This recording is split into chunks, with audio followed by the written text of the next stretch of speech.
Okay. The guest is coming in. Tiffany, you ready? Thumbs up. All right. Tiffany, I'll ask the question I always ask my other partner, Barnes. How goes the battle? The battle is going. It's being fought all over the United States of America by moms and dads every day. Tiffany, I'm totally senile, but I know where we met, but I forget where we met now. We met at the Prager event. They had a gala, and we met in Palm Beach. Yes, that was at the Breakers. I think it was that was fun. I met a lot of people at that particular event. It was very fruitful. Okay, so for those who don't know who you are, tell the world who you are and what you're doing. So I'm a mom of 4 and a wife. And I ran for school board in 2016 in Florida, South Florida, and I won. I had never been involved in politics before. In fact, I had no party affiliation. I wasn't a Republican or a Democrat. I had always voted Republican, really, but I was NPA. And I ran for political office. And then I saw behind the education curtain, and what I saw was shocking. The influence that unions have in your kids' education is outrageous. And I got to work letting other parents know. And then COVID happened, and Tina Deskovich and I wanted to help parents to be effective advocates because we saw them getting very angry with our government, but they didn't know how to mobilize in an effective manner to make change happen. And we didn't want people burning out and getting angry. We wanted people to be able to make change to help their kids in our country. So we started Moms4Liberty, and we now have over 300 chapters in 48 states with over 130,000 members. So I was actually wrong. It was neither Moms for Freedom nor Moms for Justice. It's Moms4Liberty. Moms4Liberty. How many kids do you have, if I may ask? I have 4. I have a 19-year-old daughter and then 3 boys, 16, 14, and 12. Amazing. And I'm going to ask a lot of questions, and they might be more than Joy Reid asked you. Did you were you working before, or were you yeah, I've worked. I've done a number of different things. I worked in recruiting for a time. My husband and I had a business that we ran together, and he is a general contractor by trade and taught me how to flip houses, and so we did that a bit too. Okay. I don't know what the laws are in Florida, but in Canada, you could flip your primary without paying any capital gains on the profits. I think they're probably going to end up changing that sooner than later to get more taxes. Well, you can't buy any houses in Florida to flip anymore. They're all too expensive, honestly. So the flippers have gone out of business in Florida for now. Well, from what I understand, they might have gone up to Georgia because does anybody see the fly? There's a fruit fly, and I don't want to smash it because that would be mean, but also I don't want it to go on the camera. Okay, if anybody notices the fruit fly, that's what it is. But so Tiffany, okay, so how does it get started? Because COVID happens, our kids, we went through something similar, but probably exponentially worse than what Floridians went through for whatever they did go through for however a period of time. COVID hit, all of our kids are home doing Zoom classes, and it's a load of crap. But then we started seeing what our kids, or at the very least my oldest kid, we started seeing what she was learning in school. And it was a lot of stuff that was shocking to us. If I wanted to make a hilarious and humiliating viral video, I would have recorded that class and outed that teacher. But we started seeing that. And then I appreciated what people were discovering across the country. How did you get started? What was the catalyst or the cataclysmic event that brought you into doing what you're doing? Well, I have a question for you. How old are your kids? Now they are 14, 10, and 8, give or take. I reserve the right to be off by 1 year. But one of them was just in high school in Canada, which is different than here. And then the other 2 were one was in kindergarten, and the other one was in like elementary school. Okay. So your question was, how did I get involved? Like, how did we really start fighting in COVID and all of that? Is that the question? Yes. And what was the trigger? Yeah. So you have to, I watched Fauci testify in front of Congress, and he talked about 6 feet and masking, that it just appeared. And I can't tell you how angry that made me. I was cursing at the television. I'm not going to lie. I had a few choice words for Fauci. And so how did it really start? I was sitting on this school board, and we're fighting, right? I'm fighting to get schools open. Schools closed March 13th in Florida. They remained closed for the rest of the year. 2 weeks was always a lie. And then we fought to get schools reopened. And even when schools were reopening, there were 11 school districts across the United States that were thumbing their nose at the governor. And that recommendation by the CDC for 6 feet of distancing and social distancing or what have you was used as a compelling interest to usurp the parental rights of parents across the country. And Florida was no different. Education is a captured institution. So people say, oh, you're in a red state, free state. Nope, it doesn't work like that. It's a captured institution. School boards are largely captured, and the teachers' unions, as I said, have huge influence in what happens. I was sitting on the school board, and the superintendent was talking about how he wanted to create a medical committee. And I remember listening to him and just being shocked as a mom of 4. And he said, well, I'm going to have the head of the Cleveland Clinic, the hospital, and we'll have the director of the Department of Health. And then we'll pick some doctors of our choosing. We'll pick some doctors, and then they can serve on this committee. And I knew that whenever they try to do these committees, it's really just trying to tie the elected officials' hands behind their backs, right? The bureaucrats come in with the recommendations. They're the experts. Of course, we have to listen to them. And so I just was like, screw this. I am not letting this happen. And I looked at the superintendent and I said, we do not co-parent with the government. You need to understand that even when I take my child to the pediatrician of my choosing, that's a recommendation that's made to me. And I, as a parent, I have the right to make the decision about what's best for my child. And that was really the moment that I knew that we just had to fight like hell. And then Tina and I came together. Our terms ended November of 2020.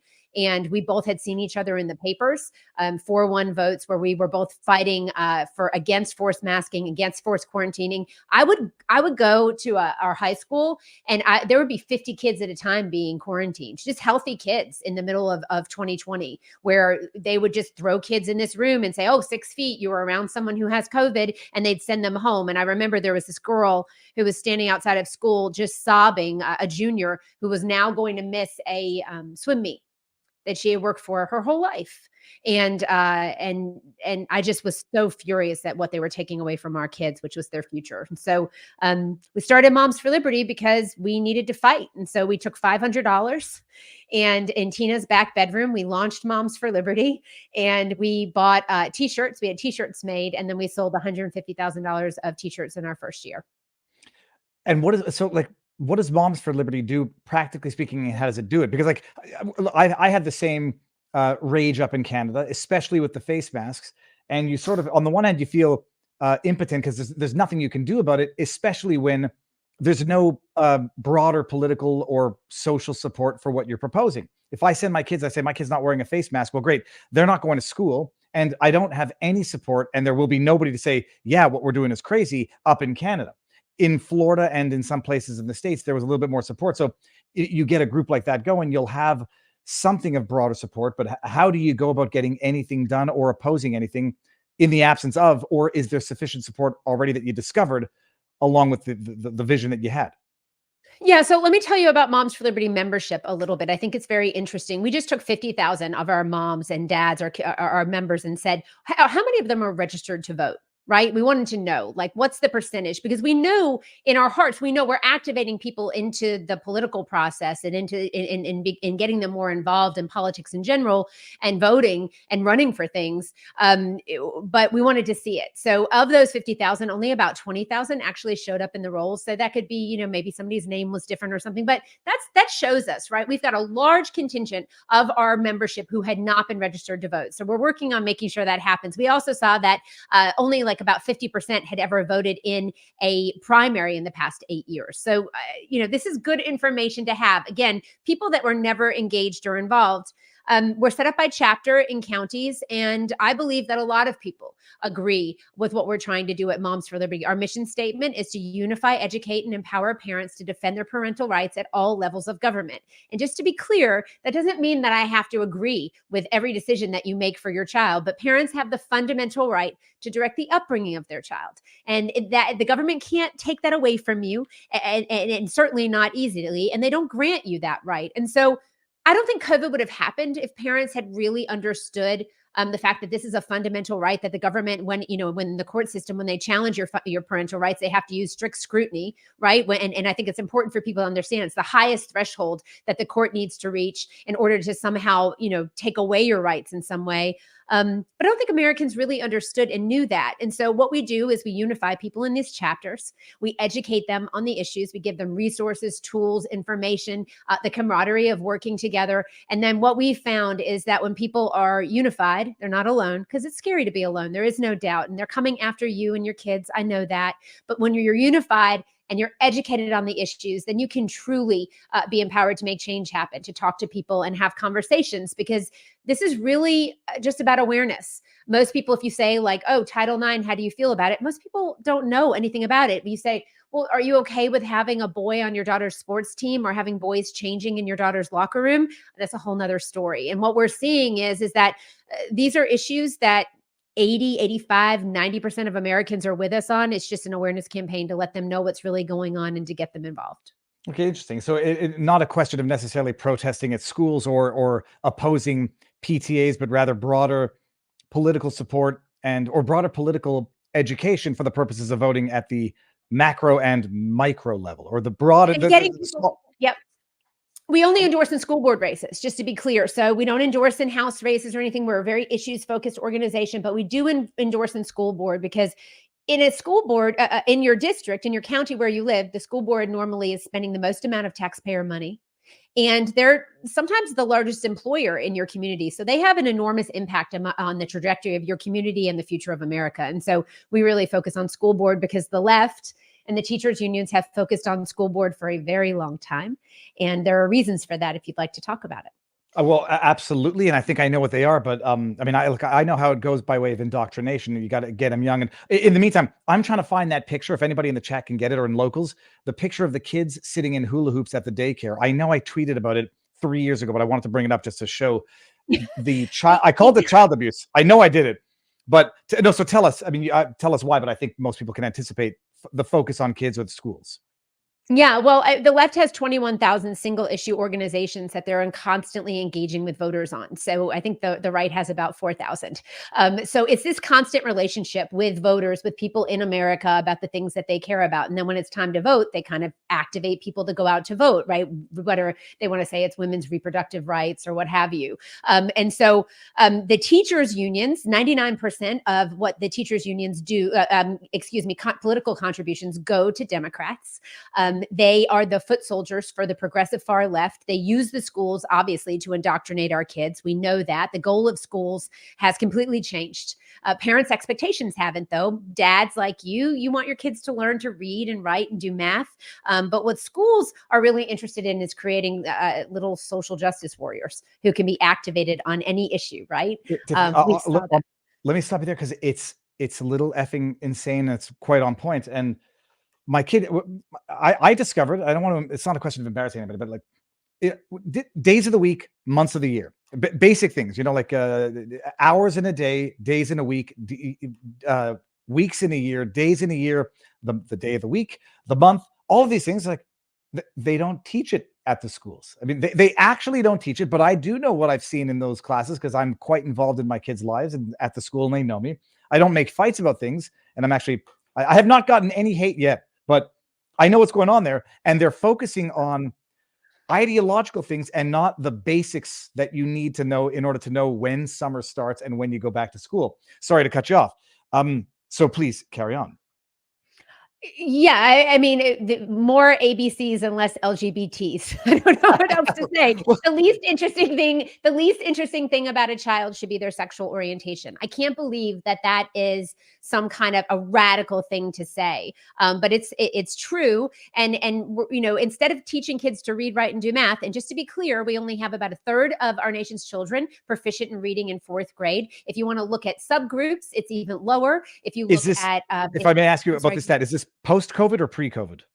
This is post-COVID, but it doesn't matter. It was like this before. I mean, people need to understand, this idea of learning loss. Yes, it was bad. It was horrible. I don't think we even know or understand the effect that it's going to have on children long-term. It's awful. But even before that, the kids weren't doing well. Only 17% of Black students are reading on grade level in fourth grade. Only 21% of Hispanic students. This is alarming because we spend like $840 billion a year on public education. So it's really fraud. I don't know what else to say except for the fact that, people are taxpayers, Americans are paying into a system, and no other business, no other group would keep getting more and more money invested with these types of outcomes.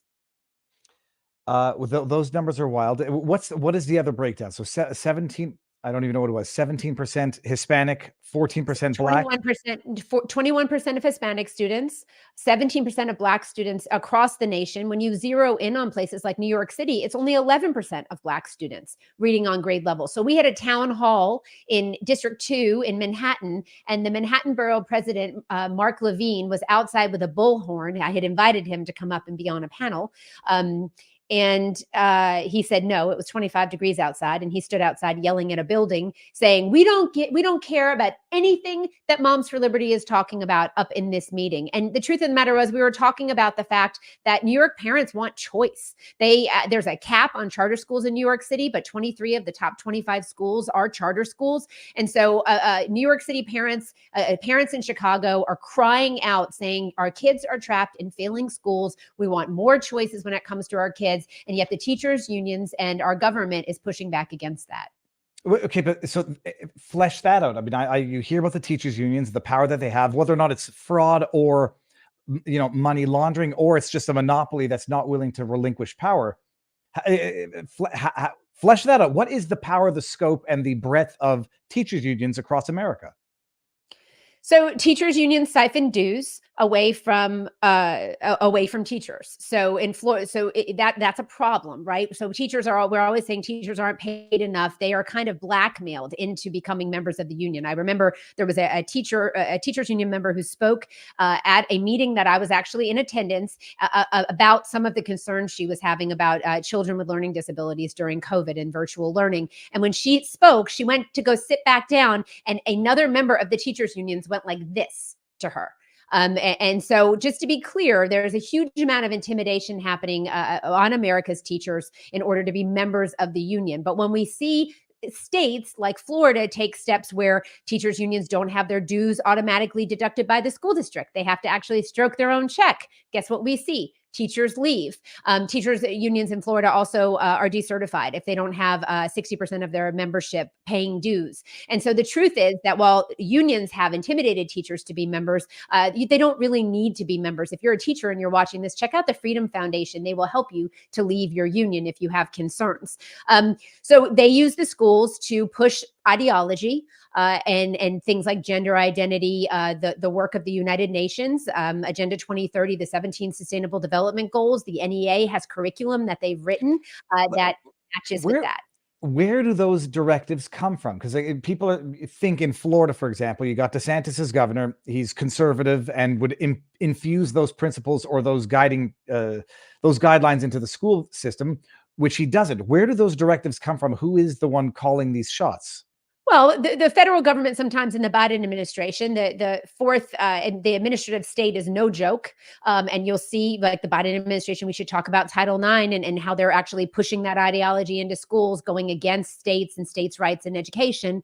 But the teachers unions are doing a huge amount of the pushing of these different ideas and issues. I mean, Randy Weingarten during COVID came down and met with what's her name? See, she's that unimportant. I forgot her name for a second. She was the head of agriculture. Randy Weingarten.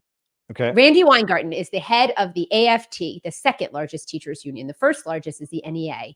That's Becky Pringle who runs that. But Randy Weingarten, you remember she had that cozy picture with Joe Biden with he had his arm around her. It's so cute during COVID.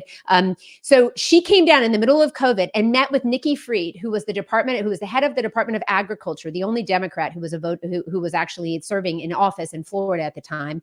And she was running against Governor DeSantis. And there was a picture of Nikki with Randy Weingarten in some swanky office in South Florida where they were all having some powwow. So the unions railed against Governor DeSantis. You know, you remember HB 1557, Parental Rights in Education Bill. What did the union call that? Don't say gay. They sent out horrifying communications to their membership telling them, oh, you're not going to be able to be your real self at school. You're going to be fired if you're gay. Totally untrue. You're going to get fired if you have any books in your library, in your classroom. You should remove all the books. Then you saw teachers with the caution tape all over their library shelves. It's fear mongering happening all the time. There's Randy. She's awful. I remember I came across her a lot on Twitter. This was before I even knew I was coming to Florida. And I believe I saw her in Ukraine at some point via her Twitter feed. But okay. Yeah, if you go to the teachers, if you go to their conventions and you look at what their agendas are for the conventions, everybody should go look it up. They don't talk about education. They're not talking about literacy or kids. They're talking about abortion. They're talking about Ukraine. I mean, it's absolutely insane. I've got to bring this up again because I didn't notice the beauty in this Ukrainian flag, American flag. I don't know what, I presume that is BLM, the black arm.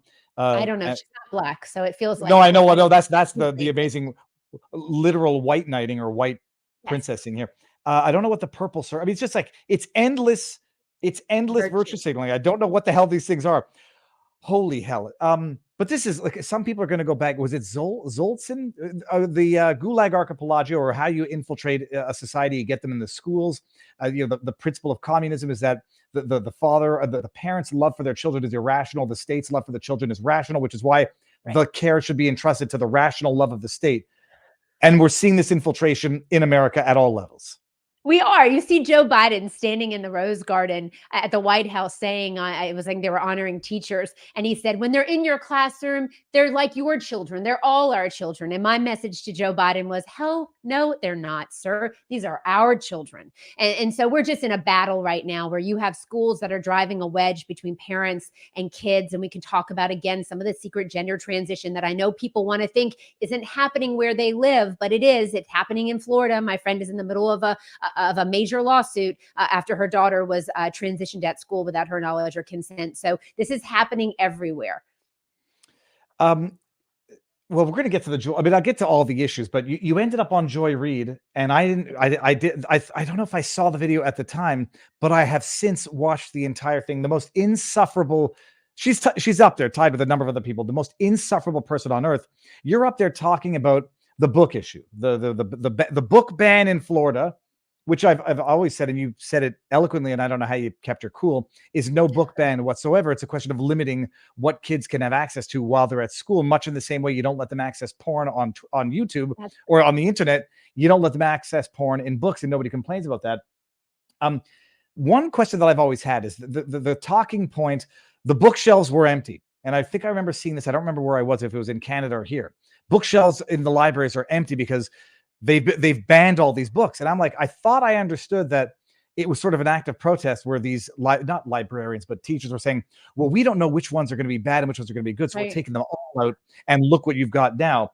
And was that an accurate understanding, that they were preemptively politically making a point by saying, we're taking them all out because we don't know which ones are going to get us in trouble, versus what was okay, sorry. So flesh that out, and flesh out what happened with Joy Reid. Yeah, so I actually challenged Randy Weingarten to a debate. And I said, let's talk about public education. And Joy Reid and MSNBC came back and said they would host it and Joy would moderate. And I was like, I am in. I had told her I would do it wherever she wanted to do, even at her and on her home turf at MSNBC. And so Randy, of course, was a wimp and wouldn't do it. Randy, if you're watching, I'm still willing to debate you any day. You name the day and time and I'll be there. But Joy said she would still have me on. And so I said, okay, let's do it. And I went in, and it was supposed to be 6 to 7 minutes. They didn't give me the topic that we would be discussing. So I didn't know what we were going to talk about, although I wasn't surprised she wanted to talk about books. And it ended up running about 16 minutes. And from the moment I walked into the studio, they started, like, I sat down in the chair and they said 10, 9, 8, and we're off to the races. I'm going to play some clips in a bit, maybe when you're not here, so I won't waste your time. But it was the worst part, where the arrogance, the pomposity, where she says, well, I'm here interviewing you. You're not interviewing me. Like, it's insane. But the gotcha points, and it's the one that I've had a debate with someone else on Twitter who's lefty teacher up in Canada. And I don't want to say it in a degrading way. They fancy themselves as experts. that they're the experts because they have a degree in education that usurps parental autonomy, because parents are not experts. You're just people with functioning, or genitals and vaginas. And so they say, we're the experts, we dictate this, and you have no say in it. And it's sort of, it very much falls in line with the deference to the medical experts through COVID, where it trumps all individual rights when the person in the lab coat says it. And Joy Reid pulled out that card a great many times. I loved your response to it. It's like, I want to give you a hard time here, but there's nothing I really substantively disagree with. But reply to that. They're the experts. You entrust your kids with them. So shut up and sit down. Yeah, I think what I told her was I didn't need to be an expert to know that dildos didn't belong in public school. She never. And you asked her, you said, you give me a context where a story with a dildo would be contextually appropriate. You give me, and she's like, well, let me just pivot. What was the name of the character in that book? I was like, oh my God, she's vile. She's vile. But that is the thing where I think, like, even a lot of parents get brainwashed or browbeaten into thinking that these are teachers, they have a degree, I should just shut up and sit back. And I won't tell them how to teach math, so I shouldn't tell them how to teach gender studies. How do you indoctrinate people out of that way of thinking? Well, I mean, I think our literacy rates should really wake people up. We've been using something called balanced literacy in our classrooms across the United States, and it's the wrong way to teach kids. It's a guessing game using something called doing. What is balanced literacy? It's not a proper way. We would need a longer podcast, but it's not a proper way to teach kids how to read. It relies on sight words and memorization. It relies on kids using context clues in order to read, but it doesn't actually teach them how to read. It doesn't incorporate phonics. And so, this Lucy Calkins, I mean, we have had a concerted effort across the United States teaching reading in the wrong way. And so American parents need to wake up and recognize that sometimes the experts get it wrong. And so I just use that as an example to show that now we're using something called the science of reading, which again, we could get into, there are questions about curriculum that's being used for science of reading, but overall it's encouraging phonics to be used in the classroom, which is incredibly important. And so we're hopefully on the right track when it comes to teaching kids how to read. But I use that example to show that you have to be actively involved in your kids' education. You can't just assume because you're seeing an A on a report card that they're actually doing very well. And I think that's what happened during COVID. I think there were a lot of parents that thought, oh, my kid gets A's, they're doing really well in school. And then all of a sudden you realize they can read the back of the cereal box, but can they pick up a chapter book? Right? I mean, even me as a mom, my son picked up the book Call of the Wild during COVID, and I wanted to read it with him. And he really wasn't able to connect with the text in a meaningful way. And that was scary for me as a mom because my other kids had. And so I just think that parents have really woken up to the fact that, how is my kid really doing in school right now? And should be asking questions about that.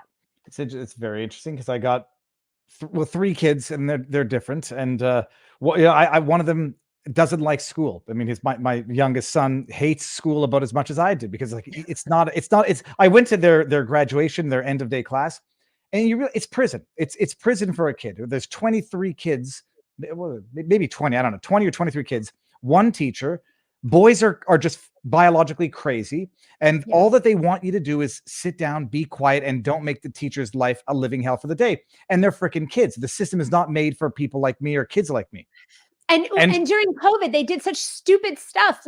So I've got a kid who I've got 4 kids. I've got a couple. Any given day, one of them does not like school. Just to be clear, I would like you to know that there was a bill that was introduced in Florida last session to the session before. I wrote an op-ed on it about they wanted to define what a vulnerable child was. They were talking about children's rights. One of the ways they defined a vulnerable child was a child who has a lack of interest in school. I was like, okay, then I have 3 vulnerable children in my house right now, right? No, well, so you're not wrong about that. No, and what I find is just it's an over clinicalizing. It's just rendering everything some sort of clinical diagnosis. If the kid can't sit down, he's got ADHD, medicate him. And I have a rabid phobia of any sort of those SSRI mind drugs, but whatever. It's a pathologizing normal child behavior instead Have you read Abigail Schreier's new book? Why? No, I haven't, but I heard her on Joe Rogan, so I probably picked up the gist of the book. Yeah, very important book talking about, it's called Bad Therapy, but the SEL, the social emotional learning that's happening in the schools with the kids, this group therapy done by a teacher. And I just posted a clip of Dr. Phil when he was on Rogan, and he said that teachers have no business doing psychological interventions in school. They have no business any more than taking out a kid's spleen in the classroom. I thought that was a wonderful way to explain it. No, it's amazing. Like I have my own issues. I can't sit down and read a book because I fall asleep. So I listen to them when I'm jogging, and I get audiobooks. But someone told me, it's like, you read the book, you'll get the full picture. Watch the interview, a 3-hour interview, you'll get as much as you need to get from the book, and you don't have to read the book. So that's my strategy. But I listened to her on Rogan and got I definitely picked up on all of the essence of that. And I mean, Yep. I've seen it in real time. You're It's right. pathologizing normal child behavior, and then you run into a whole slew of other problems, which we're lucky to avoid. Touch wood. Okay, what we were talking about teaching and reading, and now I forgot where we were going to go after this. Well, we got to get back to the books. So, Oh yeah, the books. So the kids don't have unfettered access to the internet at school. They don't. yeah, You can't just so look up anything you want at school. You can't look up how to kill someone, or, like with a machete, or, you know what I mean? Like, there are filters that come up. You can't look up porn at school. You just can't, you can't, there are certain things that you're blocked I from looking at on the I internet. I couldn't access Twitter when I was there for an event. It made it a There very you go. boring event for me. I was like, why isn't it refreshing? Damn it! What am I going to have to listen to this now? Okay, I'm sorry, I'm joking. So yeah, I mean, but that's the obvious answer. I mean, and so this is a political pushback on the political propaganda of "Don't Say Gay" book ban coming out of Florida.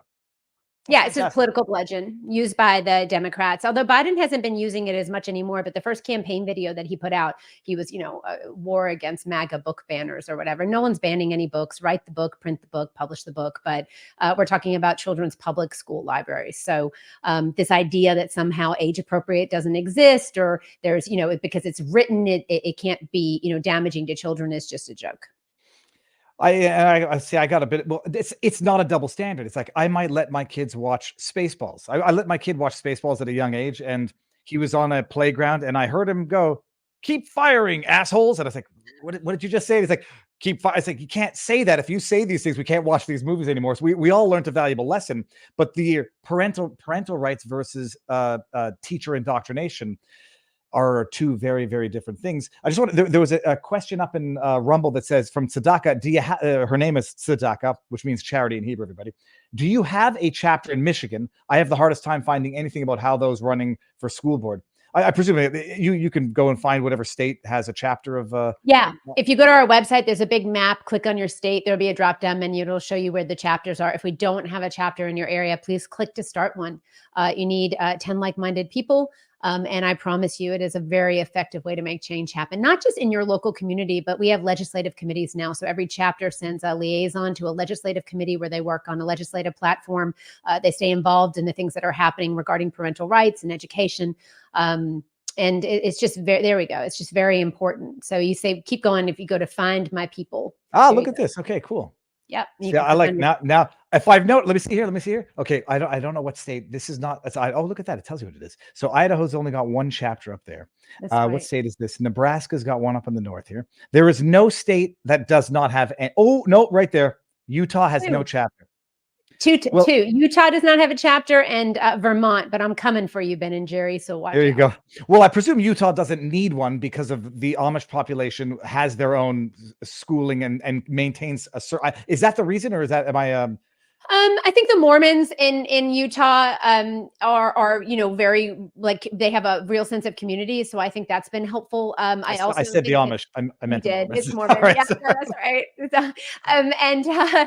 But I also think that they had a pretty strong parent movement at the beginning of COVID that started, and then there was a lot of fracture around the issue of school choice and some of the bills that were being introduced. And so Utah's just an interesting state right now, and we haven't found the right way to start and grow leadership there. But I have no doubt we will.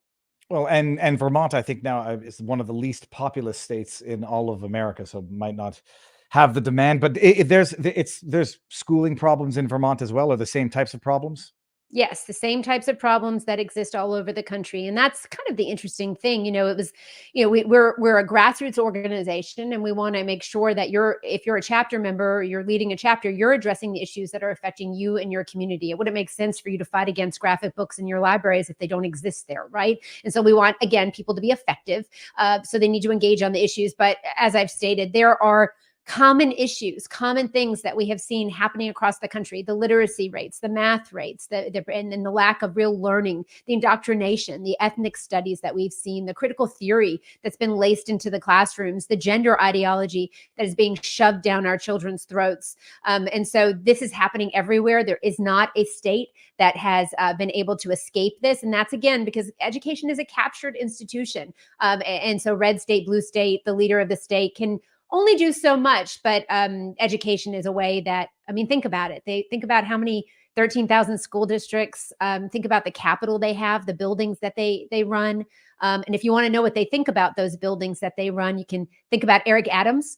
Do you remember when that school was shut down in Brooklyn and they put the illegal immigrants in it and they pushed all the kids to virtual learning? Yeah, and then they ran a fact check that said it hasn't shut down the school because the kids are learning remotely, so the fact check false. Right. And Eric Adams got up. Well, he got up and he said, the schools are a community asset. When Eric Adams tells you that, believe him. That means that he thinks that he should be able to do whatever the heck he wants with your schools. And I want to talk about something called community schools before we end today, because that is the union's big push now. That is what they want to do. And it is literally communism in America.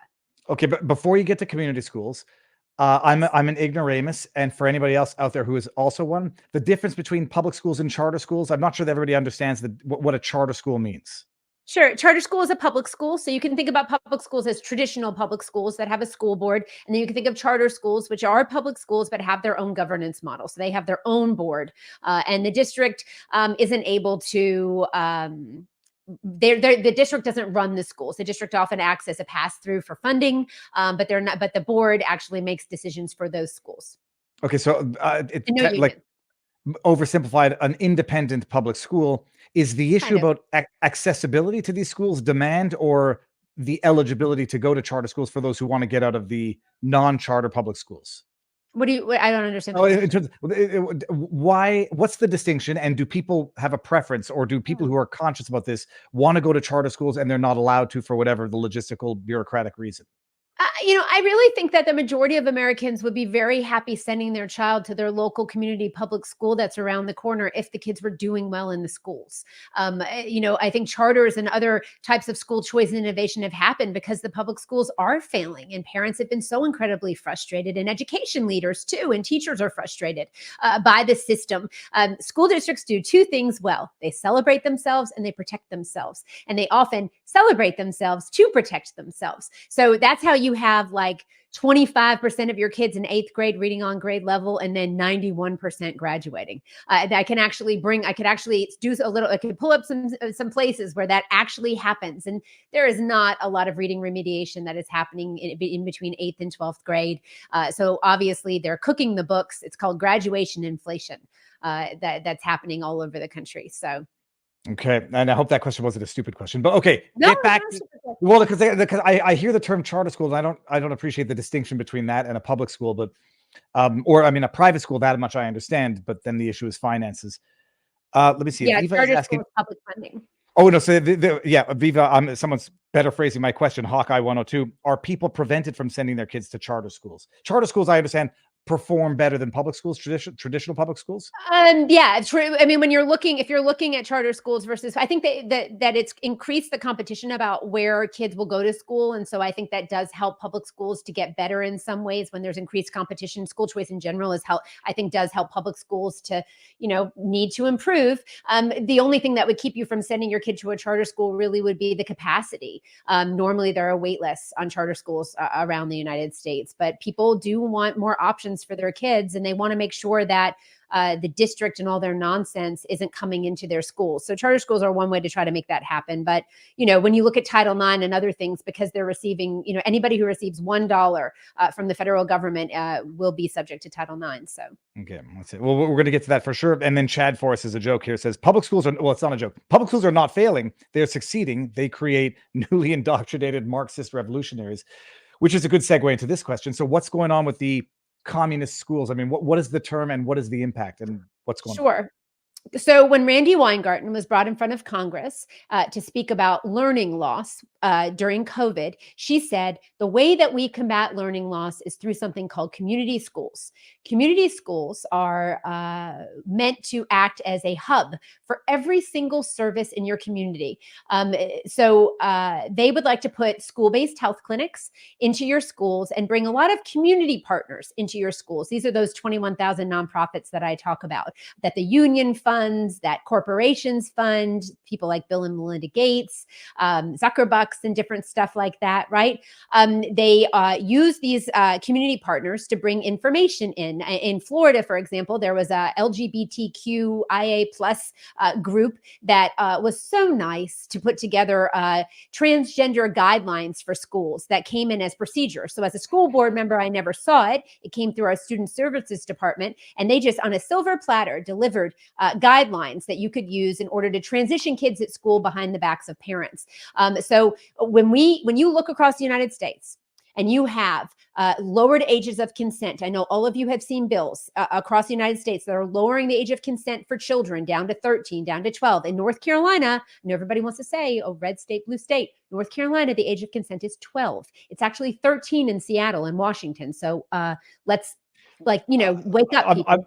Well, I'm not going to play any devil's advocate. Is it 12 for 18 and under, or is it 12 period? Because there's some windows in some states that say you could be 12 if the person's no older than 18 from a criminal perspective. I can Google it afterwards, but are you familiar? Age of informed consent for, no, I'm not exactly sure what you're asking me. So no, I'm 12 of consent for, hold on, get out. Speaking of 12 for consent for the transition medical stuff. for any medical care. If they ask you to leave the room in North Carolina, your child's 12, they want to talk directly to your child. I was thinking, once upon a time in Canada, the age of consent for sexual activity was 16 and 14 and they bumped it to 16. Sorry. I was thinking like that seemed very low. Consent. Okay, sorry. No. Okay. Oh, okay. So I'm not going to have to. That. No, so think about it, right? So you've got the age of consent lowered down to 13 or 12. I'll use a real example, Seattle. So Seattle schools now said that they're going to start giving puberty blockers or cross-sex hormones at schools. But they'll need the consent of the parents, they said. It's not going to happen unless they have the consent of the parents. Well, the law in Washington state says at 13, they don't need the consent of the parents. So what do you think is going to really actually happen? This is like putting a Planned Parenthood into every school in America. And I promise you, they want to do everything. They want to put supermarkets in the schools. They want to have health clinics in the schools. They want to give your kids clothes and prom dress. I mean, from prom dresses to school clothes. And they are putting washers and dryers into schools. Alberto Carvalho, the superintendent of LAUSD, Los Angeles Unified School District, one of the largest school districts in the entire country, just celebrated his partnership with the football team to bring washers and dryers into schools because kids can't learn if they're in dirty clothes. Well, who's doing the laundry? Are the teachers doing the laundry? Do they not have enough to do?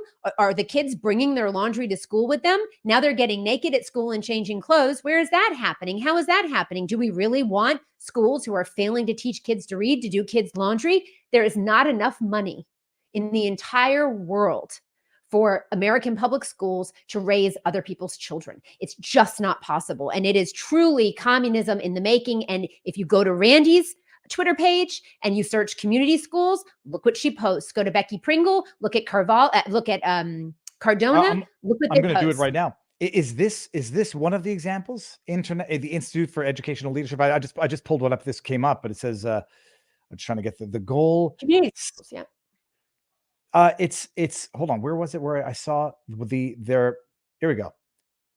Reduce. Okay. I'm gonna go find Randi Weingarten's, but it's outrageous. But the age of consent for medical, well, not medical treatment, but for these, what they consider to be, just putting a pause on puberty, is 12 in certain states without the parents needing to consent. Yeah, in Seattle, they'll actually charge your parents' insurance, redact the information for what their services they're providing, and charge the parents the copay. And they redact the services provided. That's actually enough to make parents snap, and I hope that's so. holy hell. Okay, and where are we at in terms of the push for these community schools? I mean, it happens slowly, and then before anybody notices, it's already there. Huge push. They wanted 25,000 by 2025. The federal government, I think there was 70 million or something in the budget that was passed. Republicans passed that budget. And so, I mean, I'm waking up people every day on community schools. The CDC is part of this. This is the same CDC whose recommendations, again, were used to usurp parental rights. And so there is a lot of, in the next administration, God willing that President Trump wins and we're able to take control of Congress, there are big changes in the Department of Education that need to happen. It needs to be completely dismantled. And we need to ensure that all of this tangled up nonsense between the Department of Health and Human Services and the CDC and the way that they're trying to take the school's focus away from education and make them into these community hubs that are little, I mean, it is truly, they don't like the metrics. They don't like being judged about the fact that they're failing to teach kids to read, write, and do math. It looks really bad. But if they're providing all of these other services, then they can say, well, but this is so much more important. We have to, reach the needs of the child. We have to do this for them in order for them to really be able to learn. And it just takes all of the responsibility away from them for giving children practicable skills that will really unfold their full potential in life. It's absolutely atrocious. This is Randy Weingarten connecting through community schools. Read the full ad from Randy in the New York Times. I have been crisscrossing the country on a tour of community schools, public schools that are both a place and a partnership between educators, students, families, community members, and service providers. They're all different because they start with the premise of providing their particular school community what it wants and needs to thrive, from services for immigrant and refugee families in Kansas City, Missouri, to financial literacy classes and adult education in Cincinnati, to clothes closets and everything from winter coats to prom dresses in Boston. Community schools are one of the most effective strategies we have to help students and their families thrive. It sounds very nice. I know it sounds very nice, but No, it's not nice. The more we disengage parents, the more disengaged they'll be.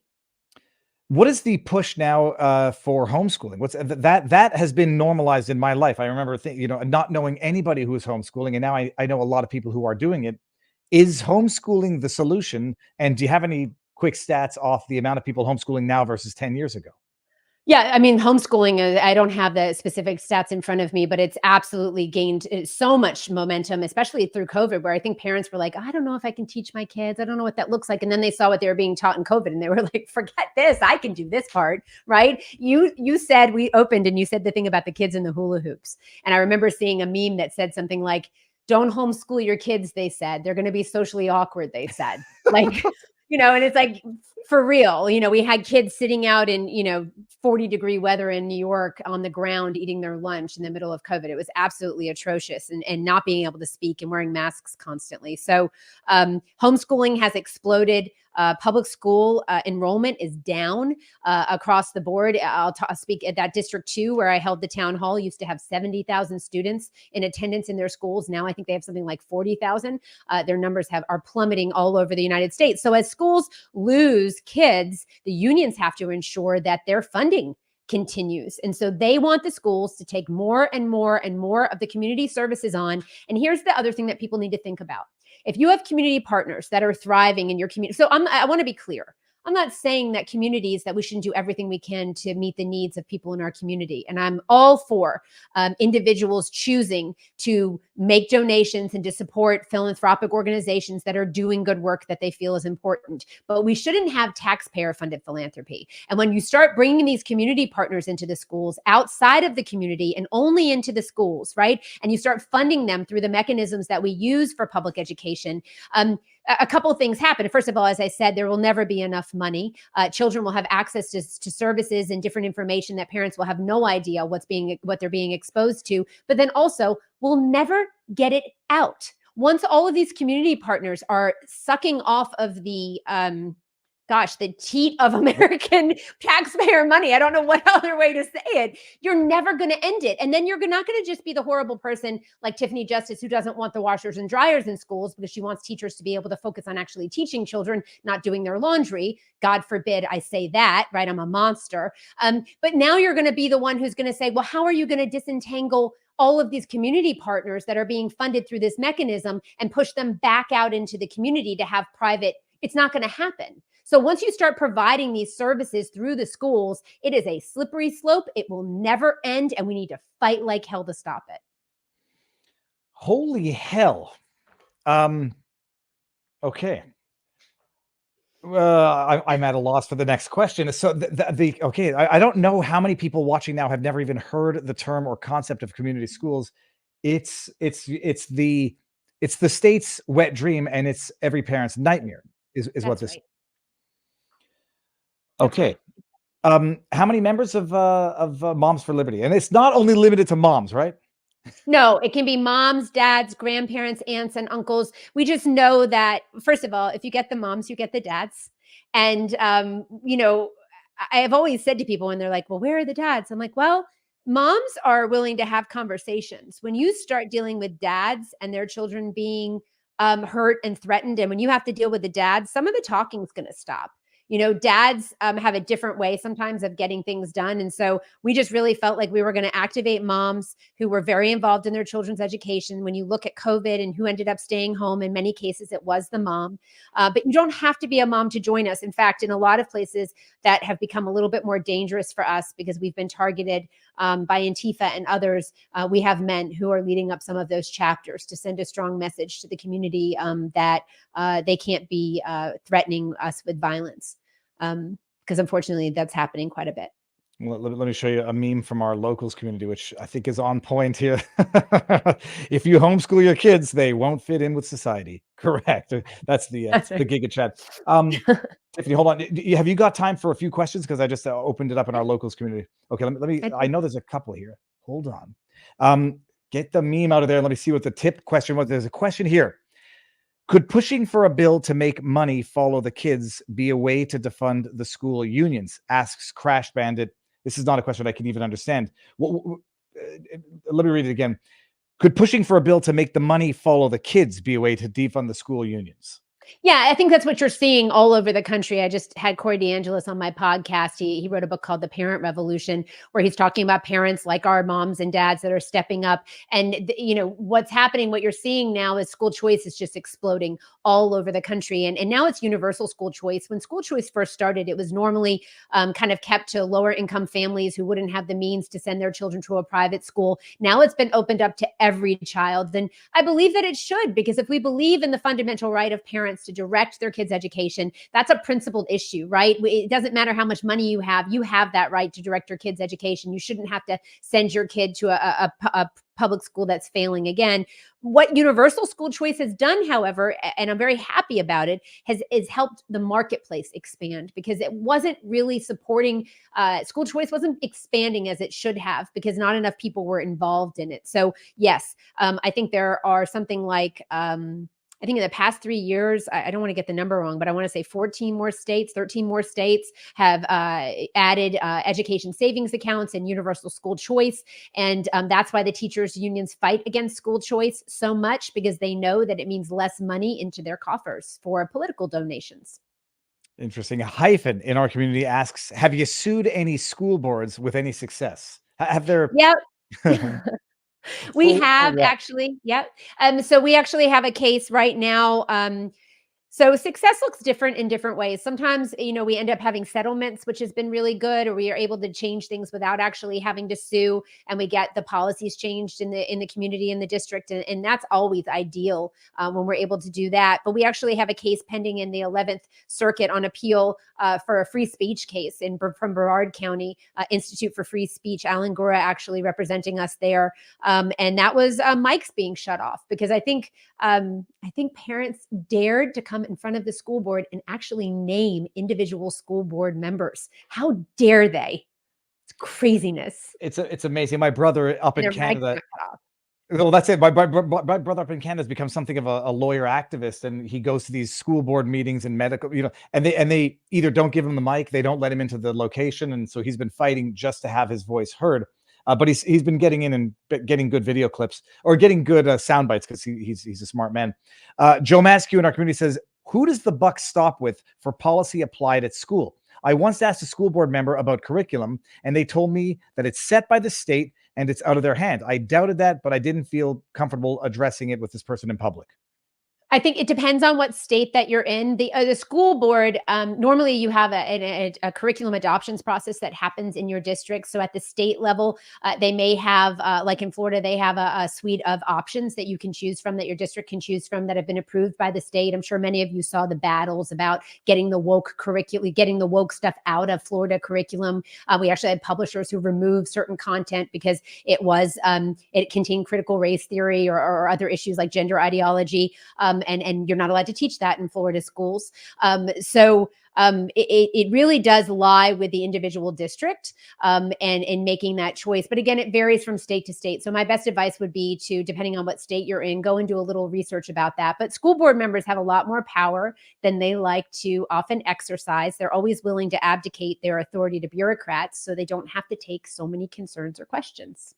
Oh, we've seen how that worked out during COVID. Mighty Pass says, too many parents don't realize what's happening in the schools, especially when they hide things in virtue and linguistic bullshit, which I think we could agree on. Svihansis, the question is regarding something like a voucher system, where the money funding goes to the school that is chosen rather than, say, the specific school allocated due to proximity. That's okay. That's interesting. But now, Title IX. What's the status of Title IX? We've heard about it, and we've seen how it's sort of I don't know how things have been going in schools. What's the status on that, and what is Moms4Liberty doing with that? Yeah, so on April 19th, the Biden administration came out with new regulations for Title IX. Title IX is a 50-year-old rule that really was meant to give women more opportunities in sports and education, and had done so for a number of years. But like within a few days of Biden taking office, they issued an executive order that kind of tipped us off that they would be making these changes to Title IX. So what it did was redefine sex to include gender identity and sexual orientation. So just to be clear, this is literally changing the fabric of our country, the culture of our country, using our school system to do it. The Department of Education, they don't actually have the authority to change the definition of sex. That should lie with Congress. So just the fact that they're doing it in the first place is unconstitutional. It's supposed to go into effect on August 1st. What does this mean for you as a parent? This means boys on your girls' sports teams. This means boys in your girls' locker rooms and private spaces. This also means that your child is going to be expected to lie at school about truth and biological truth, and also private conversations with your children regarding gender identity and sexual orientation. So if you go to our website, I don't know if you can pull this up, there's a pop-up that comes up for the Title IX resource page. And we can just look at that for a second. It has a number of tools and resources for people. We filed a federal lawsuit a few weeks ago against the Biden administration. We're the 8th lawsuit to be filed with the states of Kansas, Wyoming, Alaska, and Utah.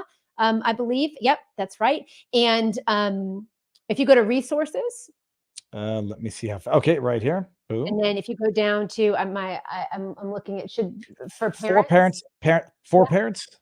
Yep, for parents, okay. And you should see Title IX should be there.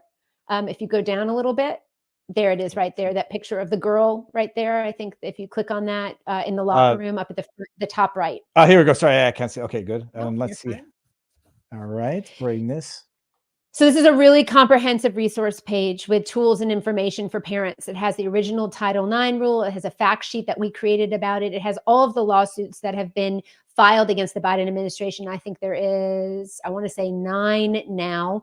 I'm really hopeful for our lawsuit. We actually filed for a preliminary injunction last week because we have individual plaintiffs in our lawsuit. We have 4 really brave moms and their kids that have come forward that have said that they refuse to have their children lie in school about whether calling a boy a girl or a girl a boy. And I think we will get the PI, a nationwide PI, because we have individual harms. We're able to show those harms, and we have a reach across the United States. And so it was just a real full circle moment for us at Moms for Liberty to be able to participate in a lawsuit like this, to be represented by Southeastern Legal Foundation, and then to also have moms all over the country raising their hands, willing to use their own names to fight for the truth. And that's what we do at Moms for Liberty. We fight for the truth. Well, first I'm obviously going to put the website in the pinned comment so everybody can find this. It's amazing. And the PI is a preliminary injunction to, can you believe it? I'm reading it. I have to bring it up so that people can actually see this. Hold on. It's not, I mean, it's beyond the pale. A recipient institution that receives department funds must operate its education program or activity in a non-discriminatory manner, free of discrimination based on sex, including sexual orientation and gender identity. Sexual orientation. How does that even impact?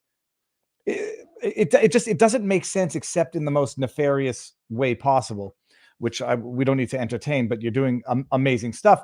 So this is now like beyond full time beyond full time. And how many, I don't know, employees, how big is the organization now? Like members, one thing, but the infrastructure itself, how big and what can people do to support the infrastructure? Yeah, so you can absolutely donate to Moms for Liberty. We would love your help. We have 10 members on our national team, and then we try to hire moms across the country to help us on different projects and chapter support. So we give stipends to moms all over the country to be able to help us with different things, but we're volunteer-based primarily. And we work to support the chapters to create resources and tools and information. So if you like that Title IX page, please know we're about to launch something. I'd love to come back and talk about it. We're going to launch it at our national summit called M for LU, because truly, when parents have accurate information about this stuff, like the puberty blockers, once you say to them, listen, this doesn't just pause, it's not reversible. You're doing long-term damage to your child. Your child can be sterilized. Boys who are put on puberty blockers between the ages of 9 and 11 there is evidence to show that they'll never have an orgasm in their entire lives. What 9-year-old, 10-year-old, or 11-year-old can possibly give consent to that? And I believe if parents got accurate information about how horrible puberty blockers and cross-sex hormones were, they wouldn't be making the decision to irreparably harm their children.